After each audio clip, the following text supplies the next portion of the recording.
My name is Ariana. I've been married to Hudson for over 17 years, and we've shared a cozy apartment courtesy of the real estate firm where I work as an appraiser. Our son, Waylon, has already graduated from college and moved out, which made Hudson and I empty nesters. Hudson maintained a regular office job, and for many years, our relationship had been quite stable. However, recently, Hudson's constant critiques of my actions became more frequent and harder to endure. Nonetheless, I remained hopeful that this was a temporary phase. As my 52nd birthday neared, we planned a celebration with our friends and family, hoping it might rekindle our connection. We reserved a lovely restaurant and sent out invitations, setting the stage for a perfect evening. On the event day, our guests began to arrive, and I greeted them cheerfully. However, I felt a nagging sense that something was amiss, especially since my parents were uncharacteristically late. Amidst the festivities, I stepped away to call my mother. "Where are you guys?" The party started. I tried to sound calm, but concern tinged my voice. After a pause, my mother chilled me. "Ariana, darling, I'm so sorry. Your father passed away this morning." I was struck dumb with shock and disbelief. "No, that can't be true," I managed, but my mother's sorrow confirmed the grim reality. She had intended to tell me the next day, to not ruin my celebration. Returning to the party in a daze, Hudson noticed my distress and immediately asked what was wrong. I told him through tears about my father. His response was startling. "That's terrible, Ariana, but we can't cancel the party now. Everything's been paid for, and it wouldn't be fair to our guests." I was stunned by his insensitivity. Unable to comprehend his lack of empathy, I announced to everyone that I had to leave to be with my mother and encouraged them to stay and enjoy the celebration. As I headed for the door, Hudson called after me, suggesting I was being dramatic and could visit my mother the next day. Angered and heartbroken by his reaction, I left him there, speechless, as I rushed out into the cool night air. When I arrived at my childhood home, I found my mother in the dark, clutching one of my father's sweaters. Her eyes, red and swollen from crying, met mine. As we embraced, the grief we shared was palpable. Sitting with her in the silent, dimly lit room, I realized my life had irrevocably changed, not just because of my father's death, but because I had seen the true nature of my husband on a day that should have brought us closer. On the day of the funeral, I stood beside my mother, accepting condolences with Waylon by my side, offering his quiet strength. As we faced this profound loss together, I understood the depth of the bonds that truly mattered. As I looked around at the gathering after the funeral service, I noticed the glaring absence of Hudson and his family. Their absence felt like a stark betrayal. Later, as we regrouped at my mother's home, Waylon confronted me, puzzled and upset. "Mom, where's Dad and Grandma and Grandpa?" I could only shake my head, a mix of anger and disappointment bubbling up as I replied, "I don't know. Honey, they didn't come." Waylon was visibly frustrated, and I could hardly blame him. That evening, after the guests had left and my mother drifted into a weary sleep, I called Hudson, unable to mask my frustration. "Where were you today?" I demanded. His excuse was that he and his parents had gotten sick, supposedly from something they ate at the birthday dinner. The timing was too convenient, and I couldn't hide my skepticism. "All three of you? You couldn't make it to my father's funeral? Do you realize how that looks, how that feels?" His apology felt hollow, and I hung up, too angry to continue the conversation. In the weeks that followed, my mother's health deteriorated, and she sank into a deep depression. I juggled work and her care, while Hudson grew increasingly distant and irritable about the situation. One evening, he suggested, rather coldly, that we consider placing her in a nursing home. I was appalled. "No, she doesn't have much time left, and I want to be with her," I insisted. We debated heatedly until I proposed a solution that would alter our lives, moving into her larger, more accommodating house to care for her. Hudson, disgusted, balked at the idea. "I'm not obligated to take care of a sick stranger," he said, refusing to see her as anything but an inconvenience. The argument stretched over days, with Hudson unmoved by my pleas. It wasn't until I pointed out the financial benefits of moving, no housing or grocery expenses, that he reluctantly agreed. Moving day was a mix of emotions. My mother's house was spacious and beautifully renovated, a sharp contrast to our previous apartment. Hudson seemed impressed by the property, commenting on its beauty and the hard work my father had put into it, though I held back my sharper thoughts.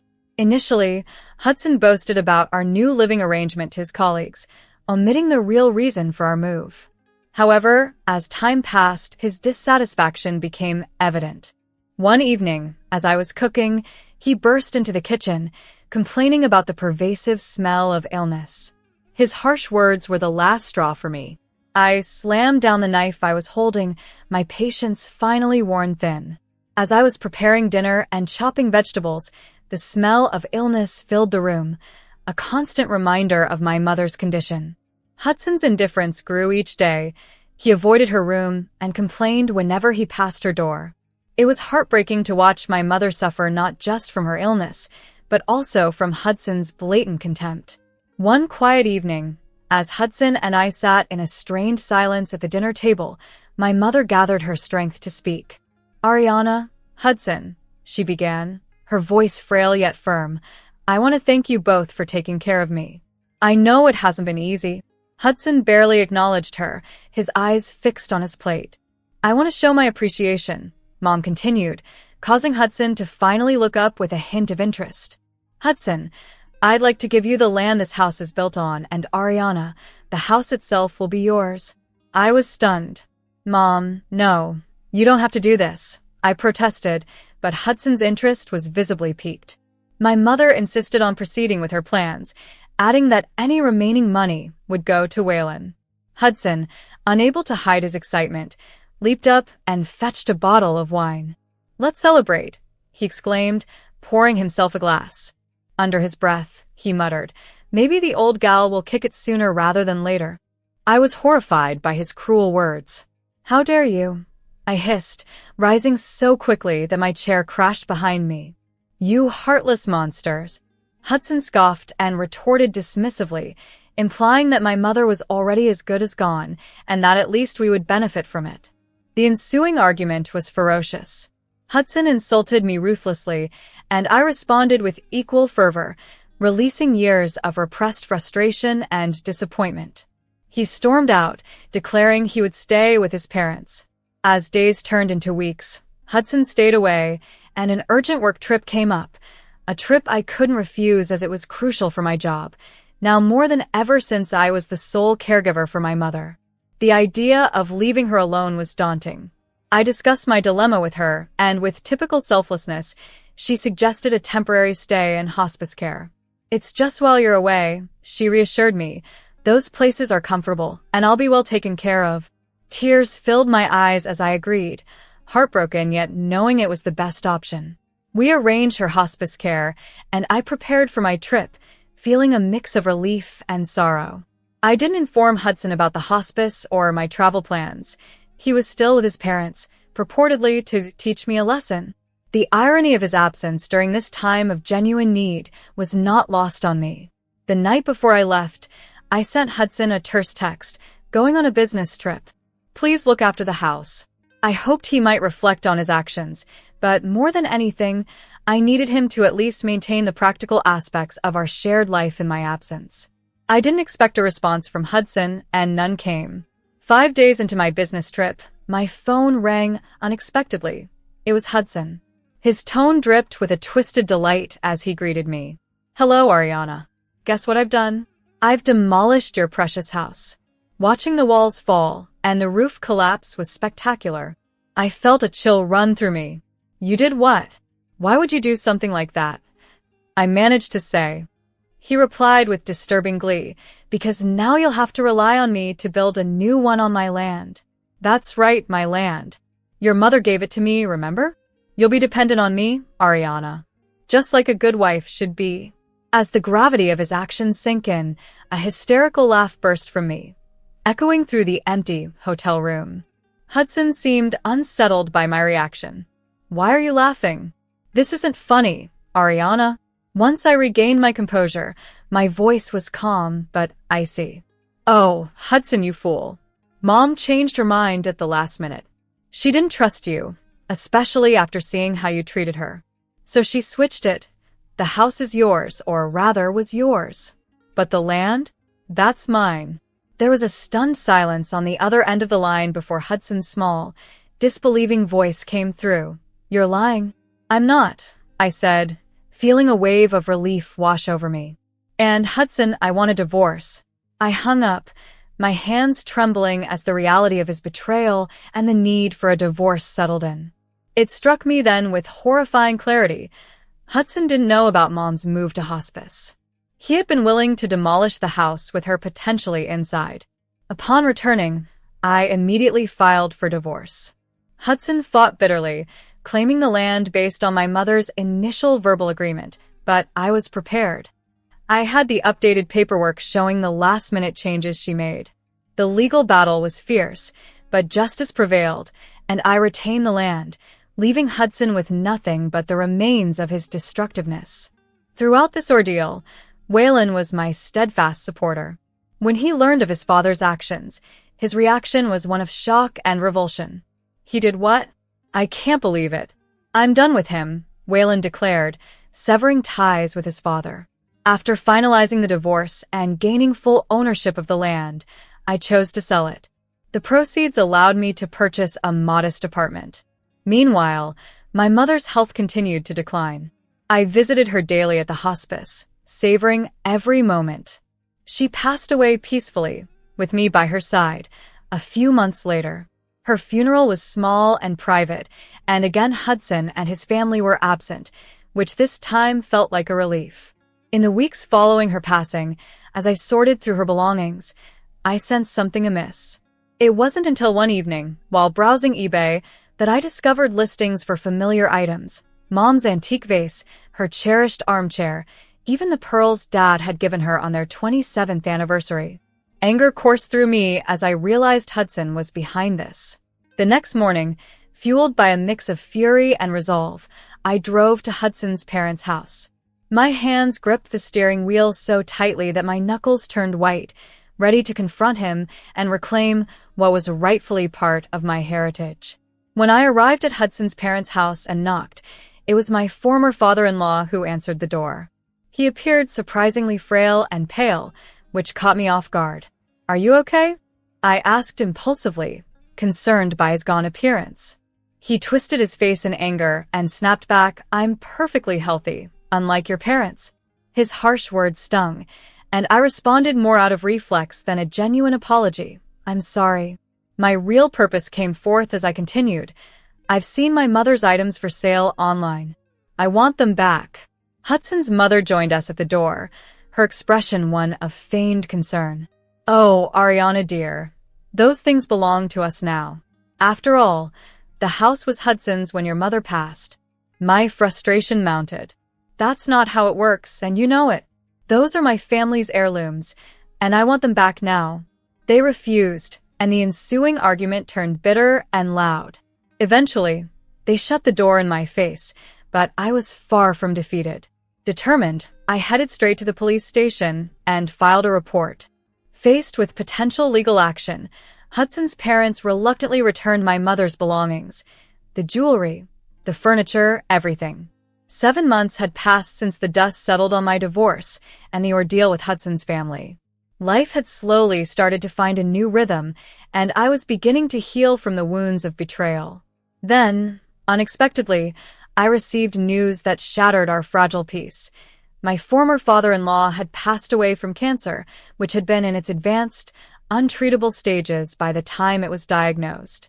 Despite our strained relations, I felt a pang of sympathy. No one deserved to suffer that way. My empathy, however, was soon tested when I received a summons to the notary's office for the reading of his will. Hudson, his mother, Waylon, and I were all called to attend. The atmosphere was tense. Hudson avoided looking at me, treating me as if I were a stranger, while his mother couldn't hide her disdain. How dare you show your face here, you ungrateful gold digger, she hissed as I took my seat. I kept my composure, and Waylon offered his hand in silent support. The notary began to read the will, and the contents took everyone by surprise. My former father-in-law had left his house to Waylon, while the land and money were bequeathed to Hudson and his mother. Hudson and his mother erupted in anger. "This is outrageous," Hudson yelled. "Everything should have come to us. We're his real family." The notary adjusted his glasses and calmly stated, "The will is legally binding. Mr. Matthew was of sound mind when he made these decisions. You won't be able to contest this in court." As we left the office, I noticed Waylon was deep in thought and unusually quiet. I gave him space, knowing he would talk when he was ready. 3 weeks later, I was enjoying a moment of peace in my apartment when my phone rang. It was my former mother-in-law. Her voice panicked. "Ariana, you have to come quickly. Your son, he's gone mad. He's hired construction equipment to tear down the house." Rushing to the scene, I found chaos. Heavy machinery loomed over the house, and Waylon stood resolute. Hudson and his mother were frantic, pleading with the construction workers to stop. Waylon approached me, his expression determined yet calm. "Mom, I know this might seem extreme," he began, preparing to explain his drastic decision. Waylon looked at me with a resolve that was hard and sharp. "It's retribution for what they did. To Grandma's house. To you. To us," he explained. I nodded, understanding the swirl of pain and anger that fueled his decision. "I know, sweetie. I'm not here to stop you." He gave a nod to the foreman, and the noise of the destruction filled the air. Hudson and his mother's cries were lost amidst the sounds of crashing walls and breaking glass. As the house fell, my emotions were a storm. Part of me mourned the loss of what once was, memories of laughter and love that the house once held. But another part of me felt a cathartic release, a sense of justice being served. Weeks later, as I was settling into a peaceful evening, a knock interrupted my solitude. Opening the door, I found Hudson and his mother, their appearance ragged and worn. "Ariana," Hudson began, his voice a blend of desperation and veiled bitterness, "we need to talk. We have nowhere to go. We were hoping we could stay with you for a while." I was speechless. "Stay with me? After everything? You've always been so kind and responsible," his mother chimed in, her eyes pleading. The audacity of their request left me reeling. These were the people who had inflicted so much pain, who had disrespected my mother in her final days, now seeking my charity. "No," I replied with finality, "absolutely not." Their faces fell, but I continued, my voice firm as years of suppressed frustration and hurt surged. "Have you forgotten how you treated my mother? How you labeled her a burden? How you were ready to destroy her house while she might have been inside, just to spite me?" They seemed ashamed, but beneath that, I sensed their simmering anger. "We've made mistakes," Hudson admitted reluctantly. "Where are we supposed to go?" he added. Taking a deep breath, I steeled myself. "That's not my problem anymore. You made your choices, and now you must live with the consequences, just like I had to." They left, muttering under their breath. After they were gone, I immediately blocked their numbers. I wanted no further disturbances from them. Through mutual friends, I later learned that Hudson had sold the land where the demolished house once stood. With the money, he purchased a small apartment in a rundown part of the city. Mentioning this to Waylon during one of our dinners, he snorted, "That's where they belong," his tone bitter. "In a crumbling apartment, surrounded by decay. It's fitting, isn't it?" I nodded, feeling a complex mix of emotions. There was a twinge of pity for Hudson and his mother, now reduced to such a state. But the larger part of me remembered all the harm they had caused, the harsh words and cruel actions. The past months have been transformative for me. My career at the real estate company was thriving, and I had recently received a generous quarterly bonus. Being recognized for my hard work was gratifying, especially after such a tumultuous period. Running my hand over the smooth surface of my mother's restored old writing desk, I felt a connection to her. The familiar grain of the wood evoked memories of her sitting there, writing letters, and managing her finances. It felt as if a part of her was still with me, guiding me as I rebuilt my life. The ringing of my phone interrupted my reflections. It was Waylon, his voice buzzing with excitement. As I answered the phone, Waylon's voice brimmed with excitement. "Mom, I've got news," he announced eagerly. "What is it, honey?" I asked, though I had a hunch about what he might say.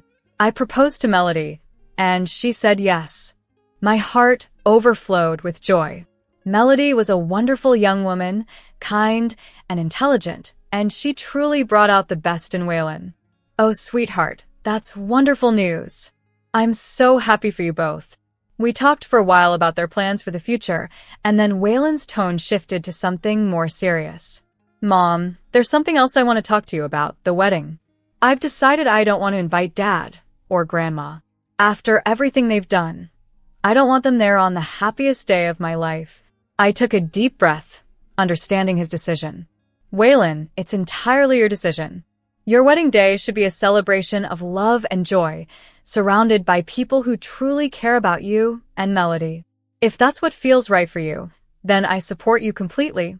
After we hung up, my mind lingered on Hudson and his mother. I didn't actively seek information about them, but snippets of their lives reached me occasionally. The last update was that Hudson was working 2 jobs to make ends meet, still living in that rundown apartment with his mother. They had tried to control and break me, but instead, they found themselves struggling in the mess they'd made, while I had emerged from the ordeal stronger and more resilient. I picked up a framed photo of my parents from the newly restored side table. Gazing at it, I whispered, "I wish you could see this, Mom and Dad. I think you'd be proud."